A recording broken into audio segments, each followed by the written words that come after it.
সাভারের আমিনবাজারের ঈদ উপহার বিতরণ কর্মসূচিতে বিএনপি নেতা আমানুল্লাহ আমান বলেছেন, দলটি সবসময় সাধারণ মানুষের পাশে রয়েছে এবং তাদের কল্যাণে কাজ করে যাচ্ছে। তিনি বলেন, দেশের বিভিন্ন এলাকায় ধারাবাহিকভাবে এমন মানবিক কার্যক্রম পরিচালনা করা হচ্ছে। তিনি আরো উল্লেখ করেন, জনগণের প্রত্যাশা পূরণে বিএনপি প্রতিশ্রুতিবদ্ধ এবং ভবিষ্যতেও এ ধরনের কার্যক্রম অব্যাহত থাকবে। পাশাপাশি তিনি নেতাকর্মীদের মানবিক কাজে আরো সক্রিয় হওয়ার আহ্বান জানান। অনুষ্ঠানে স্থানীয় নেতাকর্মী ও গণ্যমান্য ব্যক্তিরা উপস্থিত ছিলেন। শেষে নিম্ন আয়ের মানুষের মাঝে ঈদ উপহার বিতরণ করা হয়, যা পেয়ে স্থানীয়দের মাঝে আনন্দ ও সন্তোষ প্রকাশ পায়। জনগণের দল বিএনপি জনগণের জন্য কাজ করে, বিএনপি জনগণের জন্য সেবা করে।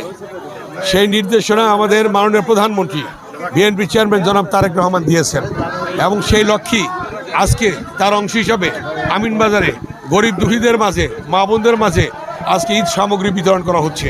এমনিভাবে প্রতিটি ইউনিয়নে দেওয়া হয়েছে, এমনিভাবে প্রতিটি এলাকায় দেওয়া হচ্ছে এবং সারা বাংলাদেশে দেওয়া হচ্ছে। আর আপনারা জানেন, আমাদের মাননীয় প্রধানমন্ত্রী পরিষ্কার পরিচ্ছন্নতা অভিযান শুরু করেছেন।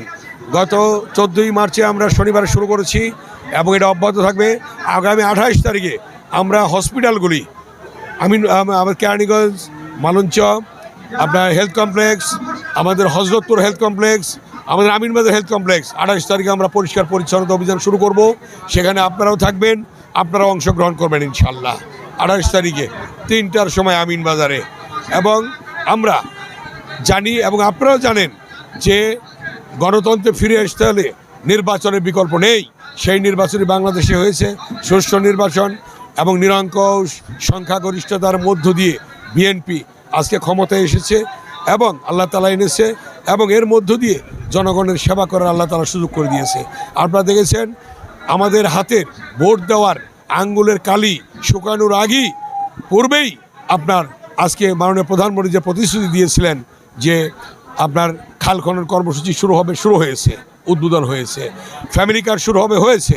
মসজিদের ইমাম মুয়াজ্জিনদের সম্মানী ভাতা দেওয়া হবে, পুরোহিতদের, সেটাও শুরু হয়েছে। আগামীতে কৃষক কার্ড, হেলথ কার্ড, মানে স্বাস্থ্য কার্ড, এগুলি দেওয়া হবে। জনগণের সেবার জন্য যেগুলি করা প্রয়োজন, এলাকার উন্নয়নে যা যা করা প্রয়োজন, জনগণ যে আস্থা নিয়ে আমাদের ভোট দিয়েছে, সেই আস্থা রেখে, সে বিশ্বাস রেখে আমরা সেগুলি জনগণের প্রত্যাশা পূরণ করবো ইনশাল্লাহ। দৈনিক আজকের বাংলা .net